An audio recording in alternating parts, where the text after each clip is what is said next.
Good morning students. आज हम देखेंगे कक्षा 8 तृतीय भाषा हिंदी सब्जेक्ट यानी Hindi subject 8th class and second language. तो इसके लिए हम देखेंगे रिवीजन में पुनरावर्तन। पिछली क्लास में हमने पुनरावर्तन किया, लेकिन इस क्लास में भी हम थोड़ा सा पुनरावर्तन कर देंगे संक्षिप्त में, और उसी के साथ साथ थोड़े से ग्रामर पार्ट के ऊपर भी हम कंसंट्रेशन देंगे। वैसे तो भाषा ज्ञान के अंतर्गत आपको पूरा करना है जो भी है रिलेटेड टॉपिक्स, उसमें संधि, संधि विच्छेद, अनुस्वार, अनुनासिक, नुक्ता, वाक्यांश के लिए एक शब्द, विलोम, पर्याय, ये सभी आपको आते हैं इसके अंतर्गत। और प्रश्न भी है इसके लिए, 1 मार्क्स के लिए 1 वर्ड्स के लिए आपको जो MCQ पूछा जाता है, अदरवाइज मौखिक जो क्वेश्चन है उसको 1 वर्ड्स भी पूछा जा सकता है, अदरवाइज 1 सेंटेंस भी 1 मार्क्स के लिए, 2 मार्क्स के लिए, 3 मार्क्स के लिए, 4 मार्क्स के लिए, जो भी क्वेश्चन है निर्धारित गुण आपको डिक्लेयर किया है ऑलरेडी प्रीलिमिनरी में, उसी के आधार पर हम रिवीजन लेंगे। तो आज हम सबसे पहले लेंगे ग्रामर के अंतर्गत थोड़ा सा भाग। तो संधि विच्छेद, संधि हमने देखा पिछली बार। तो संधि विच्छेद किस प्रकार, अगर ये हिमालय एक संधि है, हाँ, ये ऑलरेडी हिम जमा आलय बराबर हिमालय हो जाता है, हाँ। तो यहाँ हिमालय ये ऑलरेडी संधि है, इसका संधि विच्छेद किस प्रकार करना, इसको तोड़ना चाहिए। हिम एक और स्वर संधि के अंतर्गत आता है, तो यहाँ पे उसका संधि विच्छेद किस प्रकार था, हिम जमा आलय बराबर क्या हो जाता है, हिमालय। तो संधि का संधि विच्छेद करना बहुत ही इजी तरीके से आपको समझ में आ जाएगा। प्रत्येक में देखिए, प्रत्येक को अगर आप कट किए तो प्रति जमा एक बराबर क्या हुआ, प्रत्येक। उसी प्रकार अधिक जमा अंश, अधिकांश, अधिक जमा अंश बराबर क्या हो जाता है, अधिकांश। इसी प्रकार महालय जो भी है, राम होता, राम जमा होता, इसी प्रकार आपको संधि विच्छेद करना है। संधि करना जिस प्रकार आप संधि करते हैं, संधि यानी जोड़, संधि विच्छेद यानी उसको अलग करना अथवा उसको तोड़ना, तो यह संधि विच्छेद कहलाता है। इस प्रकार संधि और संधि विच्छेद के अंतर्गत आपको 2-2 मार्क्स दिए जाते हैं। संधि पहचानना तो आपको नहीं है, लेकिन संधि और संधि विच्छेद इसके अंतर्गत दोनों है। वैसे तो उदाहरणों के द्वारा मैंने पहले भी बताया, लेकिन फिर इस पाठ के अंतर्गत आ रहे तो मैंने 2 उदाहरण आपके सामने प्रस्तुत किए। अब हम देखेंगे पहला प्रश्न। अगर आपको प्रश्न दिया जाए तो किस प्रकार आपको उस उत्तर देना है।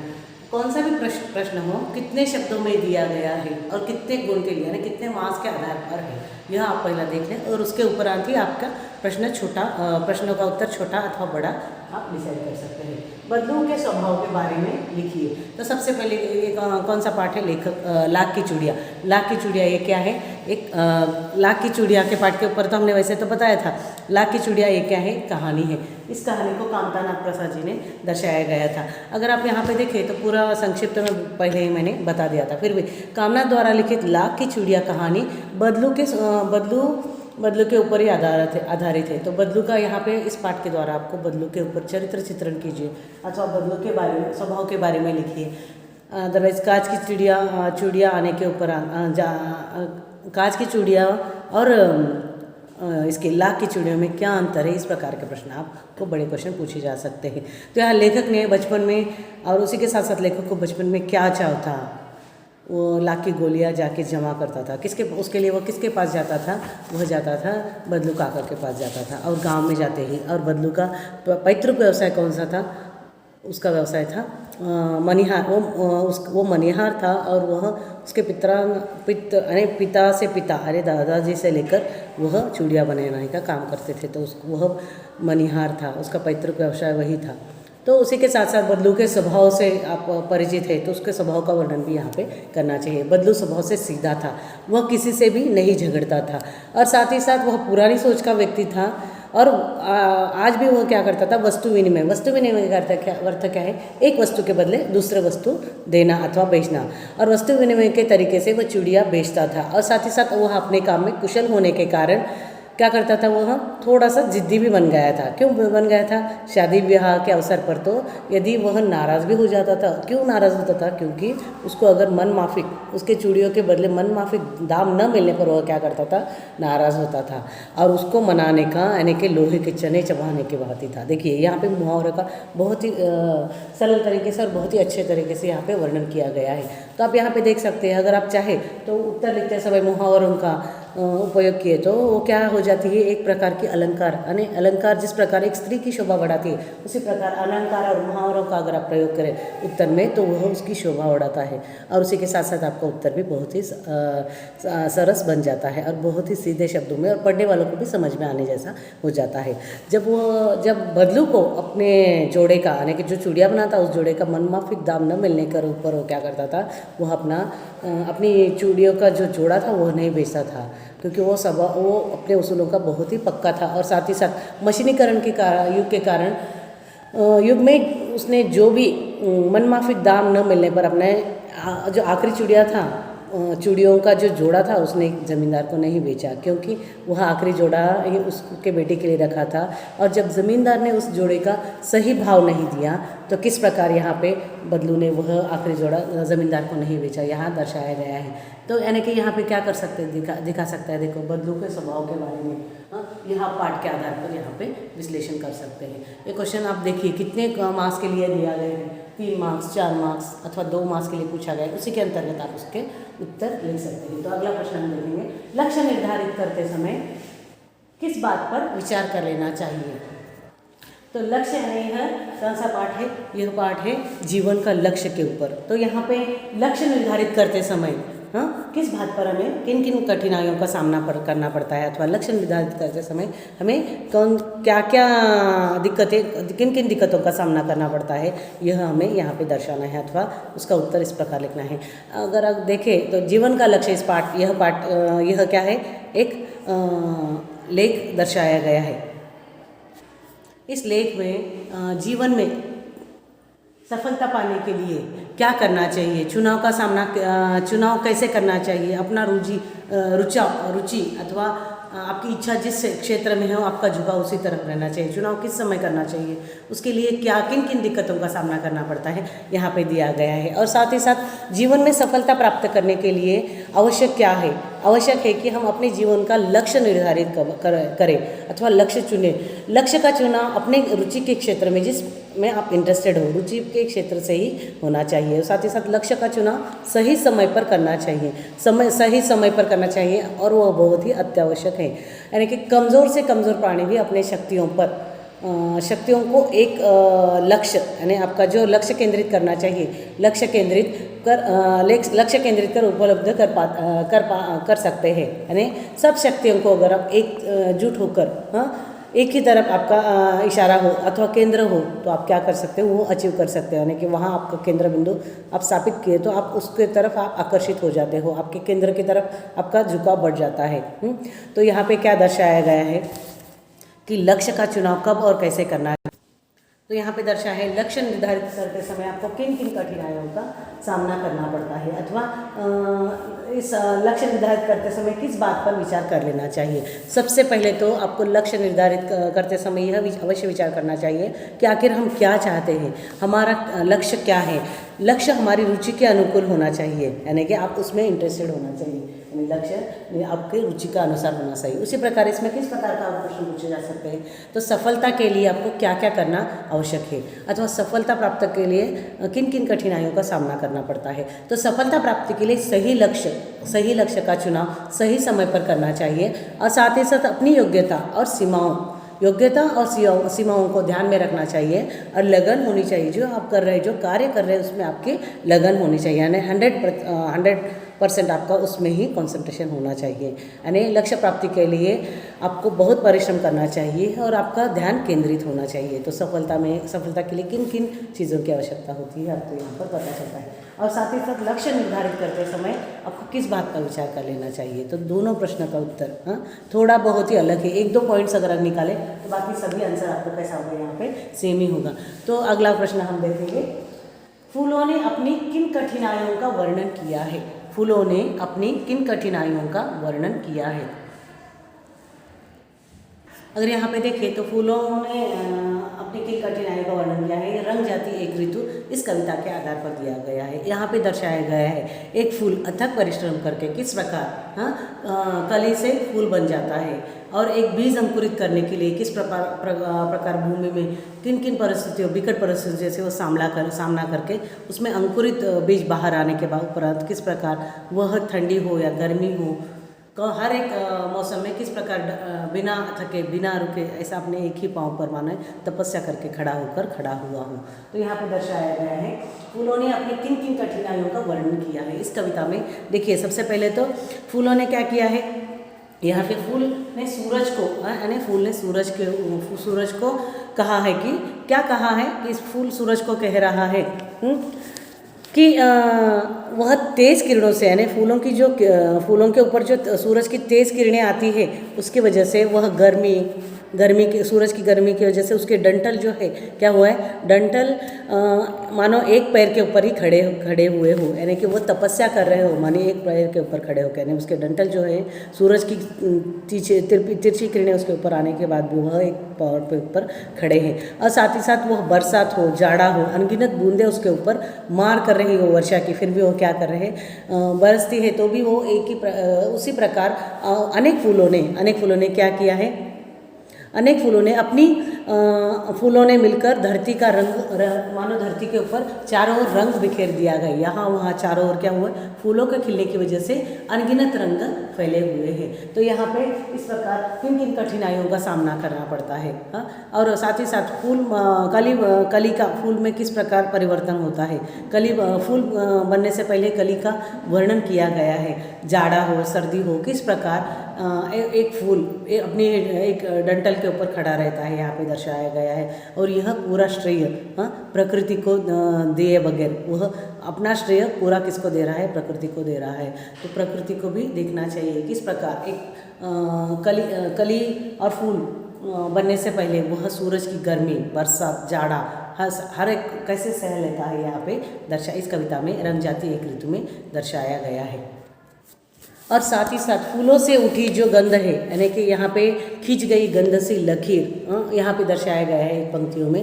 तो यहाँ पे फूलों से उठी सुगंध जो है कवि के नथनों यानी नथनों से होती हुई भीतर अपने मन में फैल रही है। तो यहाँ पे क्या दर्शाया गया है, ऐसा लग रहा है जैसे सुगंध किसी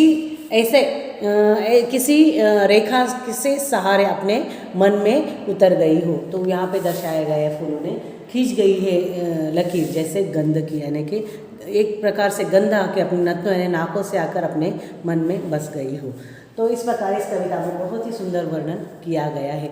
और साथ ही साथ अगर आप देखो फूलों को देखकर कवि का मन कैसा हो रहा है, संतोष से भर रहा है। और कवि ने वसंत ऋतु को ही धन्य माना है। क्यों माना है धन्य? क्योंकि उसके अनुसार फूलों को खिलने और उसके महकने का श्रेय उसने किसको दिया है, बसंत ऋतु को ही दिया है। इसलिए उसने बसंत ऋतु को धन्य माना है। और साथ ही साथ इसमें लव और अंधेरा, लव जो है जीने की तीव्र इच्छा यहाँ पे व्यक्त करता है, और अंधेरा जो है वह जीवन का विपरीत परिस्थितियों का प्रतीक इस कविता में माना गया है। अब हम देखेंगे रथचक्र का तात्पर्य। रथचक्र यानी क्या? रथचक्र यह एक कहानी है। रथचक्र यह 3 पीढ़ियों की कहानी है। अगर यहाँ पे दिखाया जाए तो रथचक्र का तात्पर्य पूछा गया है। तात्पर्य से पहले थोड़ी सी चर्चा करेंगे। रथचक्र क्या है? रथचक्र यानी समय का घूमता हुआ पहिया। यह तो ऑलरेडी विश्लेषण में हुआ है, फिर भी मैं यहाँ पे व्यक्त कर रही हूँ। रथचक्र यानी 3 पीढ़ियों का पहिया है। और रथचक्र का तात्पर्य लेखक क्या कह रहे हैं यहाँ पे बोल रहे हैं कि रथचक्र शब्द का तात्पर्य यानी जीवन के पहिए से यहाँ पे जुड़ा गया है। जिस प्रकार जीवन का पहिया निरंतर ऐसे घूमता ही रहता है, निरंतर क्या करता है, घूमता ही रहता है, उसी प्रकार अपने प्रियजनों के मृत्यु के उपरांत यानी घर में जो व्यक्ति है अथवा रिलेटिव रक्त संबंधी हो, उनके साथ जो आपका नाता जुड़ा होता है, यानी कि जो रक्त संबंध होता है अथवा रिश्तेदार होते हैं, अपने प्रियजनों के मृत्यु के उपरांत भी आपका जीवन क्या है, ऐसा ही चलता रहता है। इसका तात्पर्य क्या है यहाँ पे दर्शाया गया है। यानी कि जिस प्रकार रथचक्र में सुख हो या दुख हो, समय का पहिया चलता ही जाता है, यानी अपने प्रियजनों के मृत्यु के उपरांत भी वो समय का पहिया ऐसे ही घूमता रहता है। समय किसी के लिए नहीं रुकता है, चाहे वक्त अच्छा हो या बुरा हो। तो आपको यहाँ पे कैसे लिखना है? रथचक्र का तात्पर्य क्या है? रथचक्र यानी जीवन का पहिया, निरंतर घूमने वाला जीवन का पहिया। और साथ ही साथ जिस प्रकार रथ का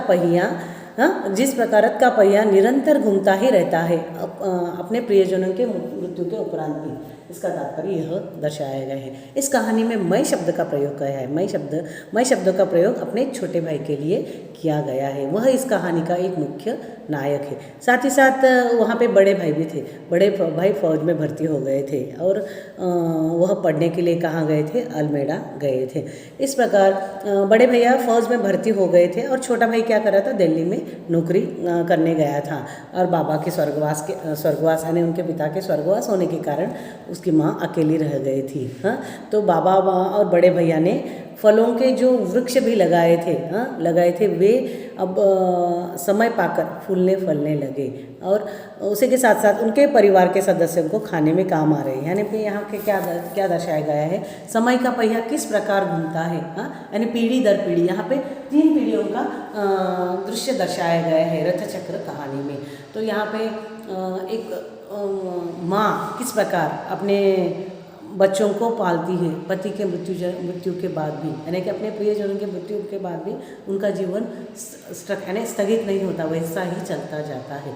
यानी कि रथ चक्र का अर्थ ही क्या है? अपने प्रियजनों के मृत्यु के उपरांत भी वह समय का पहिया निरंतर चलता जाता है, तो इसको कहा जाता है रथ चक्र। इसका तात्पर्य है। तो यह कहानी बहुत ही मर्मस्पर्शी है और 3 पीढ़ियों की कहानी यहाँ पे 3 पीढ़ियों की कहानी की झलक यहाँ पे आपको देखने को मिलती है। तो अगला प्रश्न देखेंगे, शांति निकेतन। शांति निकेतन छोड़ने का विचार गुरुदेव के मन में क्यों आया?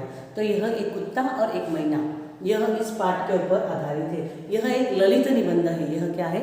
एक ललित निबंध है। यह एक ललित निबंध के साथ ही साथ एक कुत्ता और एक मैना की कहानी यहाँ पे दर्शाए गए हैं। किस प्रकार मैना करुण हो सकती है। यहाँ लेखक को पहली बार ही पता चला कि मैना भी करुण हो सकती है। इसके स्वभाव में भी इस प्रकार परिवर्तन हो सकता है, जिसमें गुरुदेव यहाँ पे दर्शाए गए हैं। गुरुदेव किस प्रकार पशु पक्षियों से प्रेम करते हैं, उनका पशु पक्षियों की तरफ जो झुकाव है यहाँ पे दर्शाया गया है। वो शांति निकेतन गए, क्यों गए? उन्होंने शांति निकेतन जाने की क्यों सोची, क्यों ठान ली? क्योंकि वहाँ पे बहुत शोर शराबा था और गुरुदेव क्या करना चाहते थे? उस शोर शराबे से दूर रहना चाहते थे और शांति निकेतन में बहुत भीड़ भाड़ थी और गुरुदेव ने क्या किया? भीड़ भाड़ से दूर रहने के लिए वो दूर रहना चाहते थे, इसलिए उन्होंने मन में शांति निकेतन छोड़ने का विचार किया। हाँ, और दर्शन इसमें दर्शाया गया है। इस पाठ में जाते ही कोई मिलने को गुरुदेव से कोई मिलने गए तो गुरुदेव जी सबसे पहले पूछते, दर्शनार्थी हो? यानी इसका तात्पर्य क्या है? देखिए, दर्शनार्थी है क्या? यानी कहने से परिहास करने की आदत उनकी आदत का यहाँ पे पता चलता है। परिहास यानी कि थोड़ा सा मंद हास्य, जो व्यंग कहा जाता है, यहाँ पे दिखाया जाता है। दर्शनार्थी यानी कि दर्शन करने की अभिलाषा रखने वाला। वाक्यांश के लिए भी एक प्रश्न पूछा जा सकता है। तो दर्शन करने की अभिलाषा रखने वाला दर्शनार्थी। उसी प्रकार बहुत सारे प्रश्न इसमें भी आ गए हैं इस पाठ में। जिस प्रकार दर्शनार्थी यानी दर्शन करने की इच्छा अथवा अभिलाषा रखने वाला। दर्शन करने की अभिलाषा रखने वाला, इसको वाक्यांश के लिए अगर पूछा गया है तो दर्शनार्थी आप इसे लिख सकते हैं। और साथ ही साथ यहाँ पे गुरुदेव जी ने कहा है एक कुत्ता और एक मैना के बारे में बहुत ही सुंदर वर्णन किया गया है। कुत्ते के बारे में उन्होंने एक कविता भी लिखी थी। उस कविता को पढ़कर लेखक को पता चलता है, क्या पता चलता है कि श्री निकेतन में वह घटना प्रत्यक्ष होती है जिसमें कुत्ता बिना स्थान 2 मील यानी कि 2 मील की दूरी तय करके वह किसे मिलने आता है? गुरुदेव से मिलने आता है।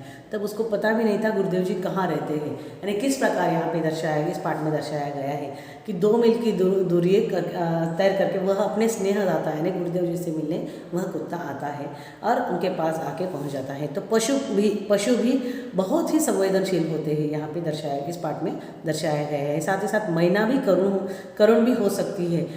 तो लेखक को यह विश्वास हो गया है, इस पाठ से यह प्रतीत होता है। और साथ ही साथ मैना लंगड़ी है। यह गुरुदेव जी के कितना सूक्ष्मता से उन्होंने यहाँ पे उस मैना की करुणा भाव का वर्णन किया गया है। और साथ ही साथ वह लंगड़ी है, यह भी लेखक को बताया है। तो यहाँ पे कितनी सूक्ष्मता से पशु पक्षियों के तरफ कितनी सूक्ष्मता से गुरुदेव आकर्षित होते थे और उनका लगाव, झुकाव और रुचि भी यहाँ पे दर्शाती है। यानी पे यहाँ पे देखो व्यवस्था, इस पाठ में अगर मूल्यपरक अगर प्रश्न पूछा जाए तो किस प्रकार आप ले सकते हैं? मूल्यपरक यानी व्यवस्था को सुचारू रूप से चलाने के लिए निश्चित किए गए नियम, यानी कि एक जो रूल्स रहते हैं, निश्चित किए गए नियमों का पालन आवश्यक है। और साथ ही साथ अनुशासन से नियमों का पालन भी हमें करना चाहिए। और मानव समाज के सामने एक ऐसा आदर्श प्रस्तुत किया कर सकते हैं कि जिससे हमें सभी को अनुशासन, यानी कि रूल्स एंड रेगुलेशन फॉलो करना, अनुशासन को सीख मिलती है। सूर्य का प्रतिदिन उगना, सूर्य हमेशा प्रतिदिन उगता, उसको किसी की बोलने की ज़रूरत नहीं पड़ती। उसी के साथ साथ प्रतिदिन पूर्व दिशा से उदय होना, उगना और अस्त होना, यानी उदय होना और अस्त होना, सायंकाल पश्चिम से अस्त होना, सूर्य का उदय और अस्त, साथ ही साथ ऋतुओं का परिवर्तन, उसी के साथ साथ ऋतु परिवर्तन होता है। ऋतुओं को परिवर्तन करने के लिए किसी को बोलने की आवश्यकता नहीं, वह अपने आप ही किस प्रकार परिवर्तन लाते हैं, यह यहाँ पे दर्शाया गया है ना। ये क्या है, अनुशासन के ही एक उदाहरण, यहाँ पे हम उदाहरणों की झलक हमें यहाँ पे जान पड़ती है अथवा देखने के लिए मिल सकते हैं। हमें प्रकृति से अनुशासन के पालन सीख लेनी चाहिए, यानी प्रकृति से हमें क्या सीख लेनी चाहिए यहाँ पे दर्शाया गया है। बहुत ही सरल शब्दों में इस पाठ में, यानी इस ललित निबंध में दर्शाया गया है। और इसी के साथ साथ जो भी ग्रामर के अंतर्गत आपको प्रश्न पूछे जाएंगे वो आप हल कर सकते हैं। एक वाक्य में, एक शब्द में अथवा 2-3 शब्दों में यहाँ पे शब्द सीमा रहती है। और अगर यहाँ पे देखा जाए लक्ष्य निर्धारित करते समय, तो यानी कि जीवन का लक्ष्य में इसमें लक्ष्य निर्धारित करने के लिए, यानी मेरे जीवन का लक्ष्य, ऐसा अनुच्छेद 20 पाठ के आधार पर आपको पूछा जा सकता है। उसको आपको लिखना है तो कितने शब्दों में लिखना है, हाँ, यानी कि इस पाठ के आधार पर ही बहुत सारा व्याकरणिक यानी भाषा ज्ञान आपको यहाँ पे ही दर्शाया जा सकता है। अगर वैसे देखा जाए तो बहुत कुछ है, लेकिन आपको पढ़ने के लिए ऑलरेडी भाषा ज्ञान में बहुत कुछ दिया गया है, आप वह पढ़ सकते हैं। और साथ ही साथ उपसर्ग प्रत्यय भी यहाँ पे दर्शाए गए हैं। और वाक्यांश के लिए दर्शन की इच्छा रखने वाला कौन है, दर्शनार्थी है। वाक्यांश के लिए एक शब्द, अगर वाक्य दिया गया है उसके लिए एक शब्द हो सकता है। सब कुछ जानने वाला, सर्वज्ञ, हाँ, सब कुछ जानने वाला क्या है, सर्वज्ञ है। कवियों में श्रेष्ठ क्या, महाकवि। कवियों में श्रेष्ठ किसे कह सकते हैं आप, महाकवि को। और साथ ही साथ 3 मंजिल, यानी कि यहाँ पे जो गुरुदेव जी है 3 मंजिले में रहते थे। 3 मंजिल यानी पे 3 मंजिला, 3 मंजिल को क्या कह सकते हैं आप यहाँ पे, 3 मंजिला, यानी कि वाक्यांश के लिए एक शब्द आप लिख सकते हो। और जो संभव न हो, हाँ, जो संभव न हो, असंभव। नियमित न होने वाला, अनियमित। नियमित, नियम से होने वाला नियमित, नियमित न होने वाला अनियमित। वर्ष में एक बार होने वाला वार्षिक, सप्ताह में एक बार होने वाला साप्ताहिक, महीने में एक बार होने वाला मासिक। इस प्रकार 3 महीने में एक बार होने वाला त्रैमासिक। तो वाक्यांश के लिए एक शब्द आप ग्रामर के तौर पर, भाषा ज्ञान में आपको ऑलरेडी दिया गया है प्रश्न, तो उसी के अंतर्गत आपको आएंगे। और व्याकरणिक पाठ तो ऐसा रहता है, जनरली भी क्वेश्चन पूछे जा सकते हैं, क्योंकि थर्ड लैंग्वेज के लिए तो पूरा ही पूछ सकते हैं, लेकिन द्वितीय यानी सेकंड लैंग्वेज के लिए आपको पूछे जा सकते हैं। तो आपके प्रश्न किस प्रकार, कितने शब्दों में शब्द सीमा आपको होती है, उस शब्द सीमा में ही आपके प्रश्नों का उत्तर होना चाहिए। तो आशा करती हूँ यह पुनरावर्तन आपको समझ में आया होगा। तो अच्छी तरह से प्रश्नों को पढ़िए, कितने शब्द सीमा है उसी के अंतर्गत आपको प्रश्नों का उत्तर हल करना है। तो फिर मिलेंगे नए वीडियो के साथ, तब तक के लिए धन्यवाद।